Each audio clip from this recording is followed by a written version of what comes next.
Bon, Nova doit débarquer, puis Nova qui se cache dans la scène finale d'Endgame, puis un projet, film ou série, et j'en passe. On en a entendu des choses sur Nova, mais pendant que les fans continuent de le chercher dans la bataille contre Thanos, on l'a enfin eu, cette confirmation. C'est officiel, le film Nova est confirmé, enfin, il était temps. L'occasion pour nous de revenir sur la grosse annonce qui vient de tomber concernant le film Nova, son importance, ce qui a changé depuis la dernière fois qu'on en a parlé, mais aussi l'occasion de découvrir tout ce que le MCU a discrètement préparé pour son arrivée. La grande, très grande connexion entre Nova et Thanos. Vous êtes prêts? Sortez vos costumes de super-héros, installez-vous confortablement et explosez le pouce bleu avec le gant de l'infini. Je suis HeroesF et aujourd'hui, je suis très content de le dire, on parle enfin de l'arrivée de Nova.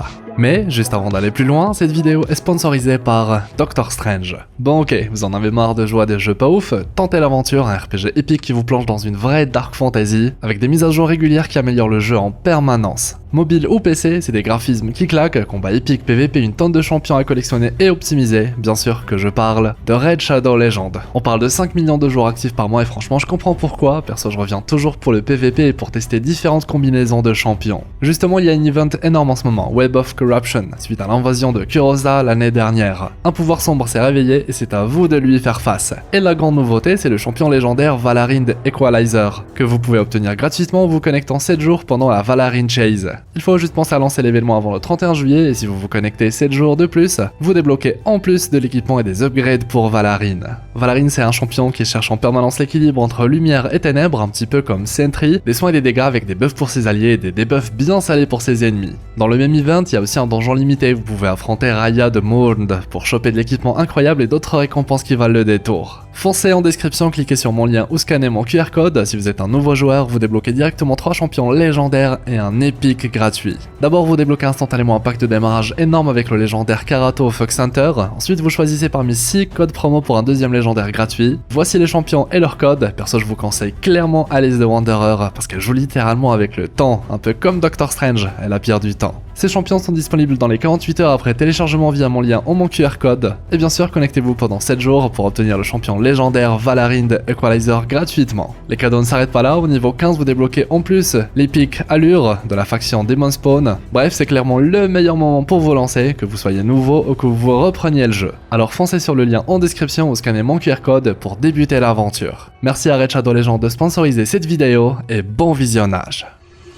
Forcément, l'attente du moment, c'est surtout et avant tout un certain trailer de Avengers Doomsday.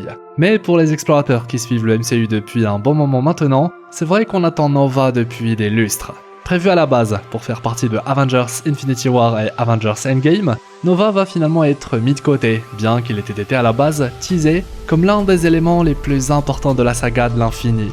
Et depuis, on nous a à chaque fois teasé quelque chose de différent pour que finalement, plusieurs années passent sans rien à l'horizon. Mais enfin, jusqu'à aujourd'hui. Ça y est, réjouissez-vous fans de Nova, fans du MCU, c'est officiel, ça vient de tomber, Marvel Studios prépare un film Nova, et c'est en plein développement. La news, cette énorme news, qui je le sais va faire plaisir à plein de fans, nous vient directement de chez Deadline, qui confirme l'arrivée d'un film dédié à Nova. Encore mieux, on sait même qui va s'occuper de bosser sur le film, son scénariste et même potentiel réalisateur. Vous avez adoré la série Loki, j'en doute pas, vous avez kiffé Doctor Strange 2 aussi, il a même co-scénarisé Doomsday, je parle bien sûr de Michael Waldron qui va du coup être aux commandes pour ce tant attendu film Nova. Selon Deadline, il ne serait pas juste attaché en tant que scénariste, il aurait aussi l'ambition de réaliser le film. En effet, tout a commencé la semaine dernière, quand un document officiel listant les contrats de Waldron a fuité sur internet et a révélé un film Nova parmi ses crédits en cours. Ça a bien évidemment suffi à lancer plein de rumeurs, mais par la suite, Deadline, qui a ses propres sources internes chez Marvel et qui est réputé pour la fiabilité de ses scoops dans l'industrie, a confirmé officiellement l'info, et ce pour notre plus grand plaisir. Pour l'instant, le projet est au stade de développement, donc pas de titre, pas de casting, pas de date de sortie annoncée, mais on se doute qu'on fait face ici à l'un des projets que prépare le MCU pour la nouvelle saga, soit l'après Doomsday et Secret Wars, les 2 films Avengers qui vont clore le chapitre en cours. On parle donc forcément d'une sortie plutôt vers 2028 si tout est en place, soit l'un des projets forts qui vont porter le nouveau MCU après le fameux soft reset annoncé. Pas étonnant donc de confier le projet à un scénariste aussi important. Ainsi, officiellement, il s'agit du 3e titre confirmé du Marvel Cinematic Universe après les films Avengers, aux côtés de X-Men, lui aussi officialisé et très attendu, ainsi que Black Panther 3 qui a aussi été confirmé. Déjà une belle brochette de films importants qui vont illustrer le MCU de demain. Et justement, pour comprendre à quel point cette annonce est énorme, mais aussi à quel point le MCU a tout préparé pour cette arrivée, toutes les connexions, on doit faire un petit retour en arrière grâce à notre pierre du temps. En 2018, pendant la promo d'Infinity War, Kevin Feige déclare publiquement que Nova fait partie des personnages avec le plus gros potentiel pour l'avenir du MCU, et ce en s'appuyant sur son lien direct avec l'univers des Gardiens de la Galaxie, tout l'aspect cosmique. Il confirme même à cette occasion que Nova figurait déjà dans les toutes premières versions du script du premier Gardien de la Galaxie. Et le plus dingue dans tout ça, c'est que Nova devait à la base déjà faire partie du final de la saga Infinity, bien avant même la sortie d'Infinity War en 2018.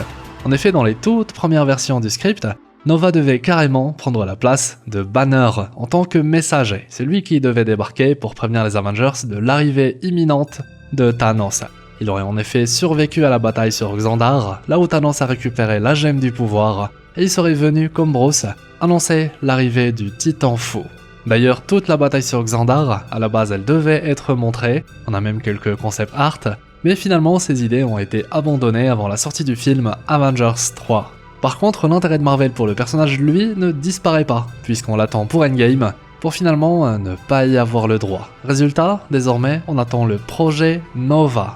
Pas juste une apparition, mais un projet dédié.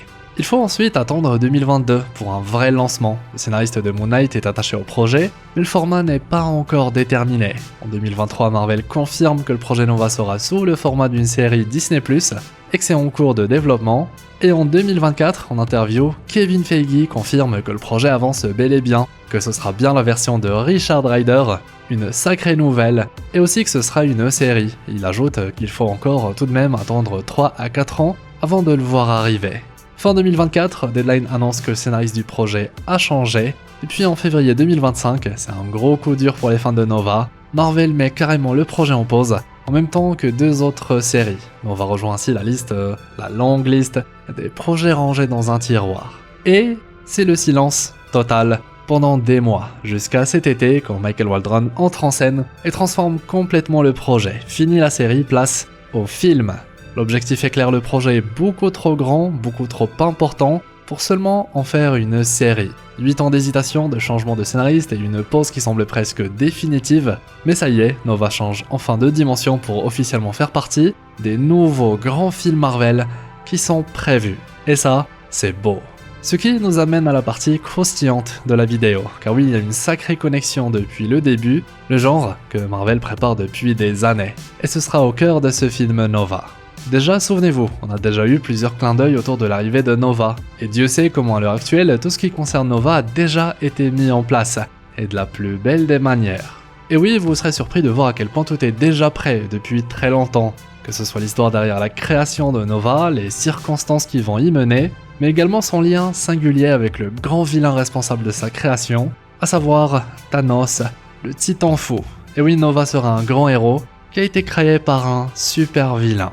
Notre histoire commence dans le tout premier film des Gardiens de la Galaxie, plus précisément lorsqu'on découvre l'existence de Xandar, une planète où règne la paix, entre autres, grâce à l'avancée technologique très importante de la planète.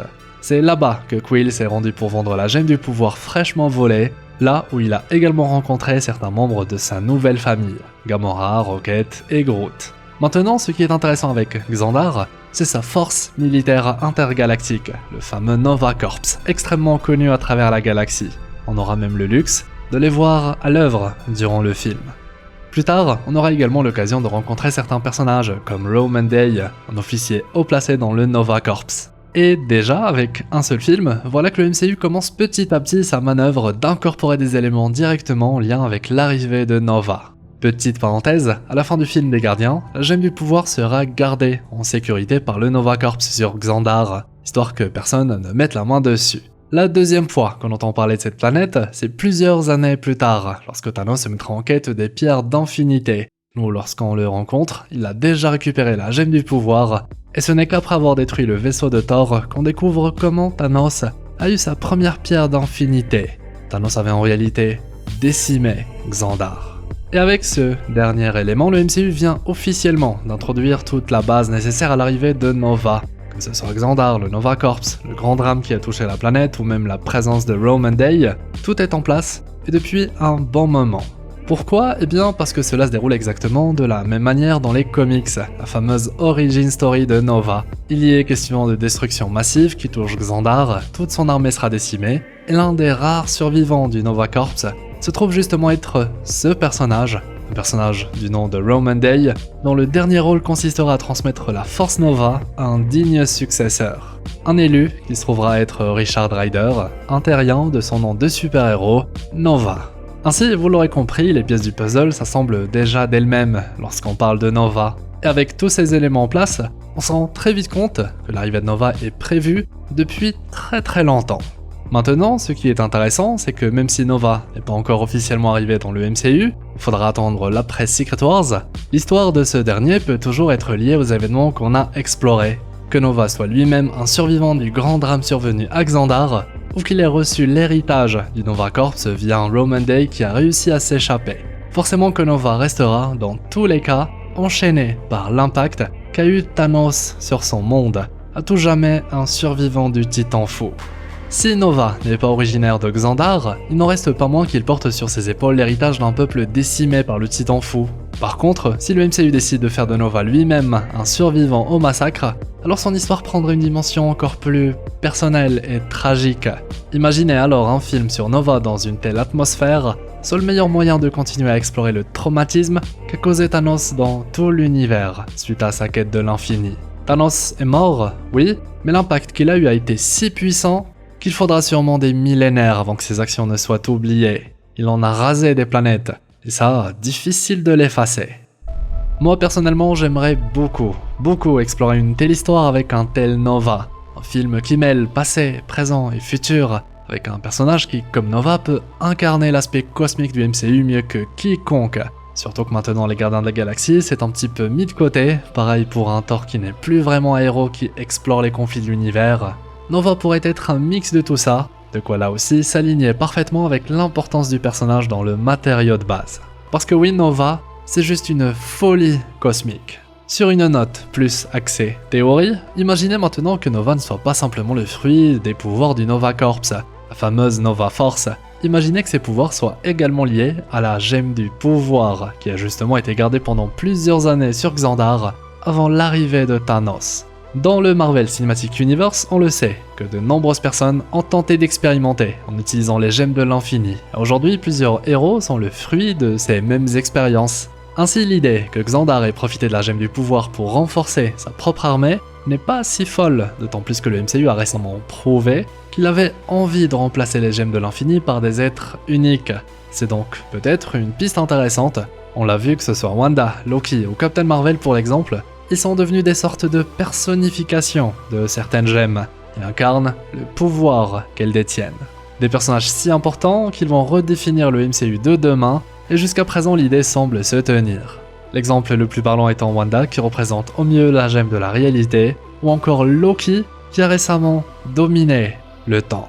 Ainsi, je vois bien Nova s'ajouter à cette liste de héros uniques en leur genre. En plus, rien que toute la puissance du Nova Corps en un seul être, ça le hisse déjà parmi la crème de la crème des héros de l'univers Marvel.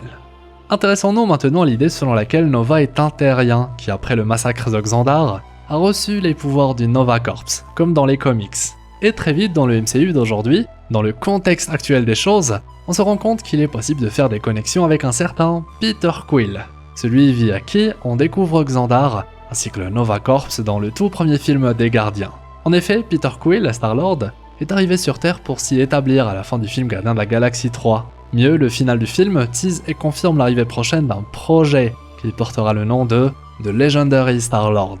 La preuve d'une part que les aventures de Quill sont loin d'être terminées, mais aussi la preuve qu'il aura un rôle à jouer sur Terre, d'où son retour. Ces suites pourraient alors être l'occasion pour introduire Nova après son film. Le lier avec Quill est justement explorer le passé de Xandar dont Peter est au courant, mais aussi l'inverse fonctionne tout aussi bien avec un Star-Lord qui ferait partie du film Nova, connectant directement le personnage avec les Gardiens de la Galaxie. Ainsi, Star-Lord pourrait, en plus d'être une sorte de mentor pour Nova, être son exemple en tant qu'humain qui a fini par dompter les étoiles. Ce serait d'autant plus l'occasion de continuer à explorer l'aspect cosmique du MCU, et ce du point de vue d'un terrien, ce qui est très important. Du côté des rumeurs, cette fois certains précisent que le film Thor 5 aurait un lien, même s'il est difficile pour l'instant de voir des connexions. De son côté, Thor mène une autre vie depuis que Love est arrivé, mais qui sait, la sortie prochaine de Avengers Doomsday pourrait avoir l'effet d'Infinity War, connectant et rassemblant tous les héros pour une intrigue qui transcende les enjeux, on va dire, individuels de chaque personnage. Et oui, la grande guerre multiverselle arrive, il faudra tôt ou tard rassembler tous les super-héros du MCU. Mais du coup, une question subsiste, encore et toujours. Je la fais à chaque fois, j'ai l'impression d'être dans une boucle temporelle. En effet, les réalisateurs d'Endgame ont précisé que Nova était présent dans le grand final d'Endgame. Du coup, il est où? Perso, j'ai regardé partout, je le trouve pas. Merci à vous tous d'avoir suivi cette nouvelle exploration sur Nova, toujours par votre HeroSafe préféré. Entre news, une belle news même, analyse et théorie, une vidéo qui j'espère vous aura plu. Si vous êtes resté jusqu'au bout, vous êtes vraiment des explorateurs d'exception, écrivez Nova le GOAT ou Hero le GOAT dans les commentaires, histoire qu'on se reconnaisse entre nous. En plus, ça aide au référencement de la vidéo, un grand merci. Et dites-moi aussi si vous êtes chaud pour l'arrivée de Nova. Enfin, je compte sur vous pour le pouce en l'air, le fameux pouce bleu avec le gant de l'infini, ça récompense le travail fourni et aide la vidéo à explorer le multivers. Un grand merci. Abonnez-vous au objectif 350 000 explorateurs. Merci à Red Shadow Legends d'avoir sponsorisé cette vidéo et de soutenir la chaîne. N'oubliez pas de cliquer sur mon lien en description ou scanner mon QR code pour choper 3 champions légendaires et un épique gratuit disponible via mon lien. Une belle journée, une agréable soirée, c'était HeroSafe, votre explorateur d'univers préféré, pour vous servir.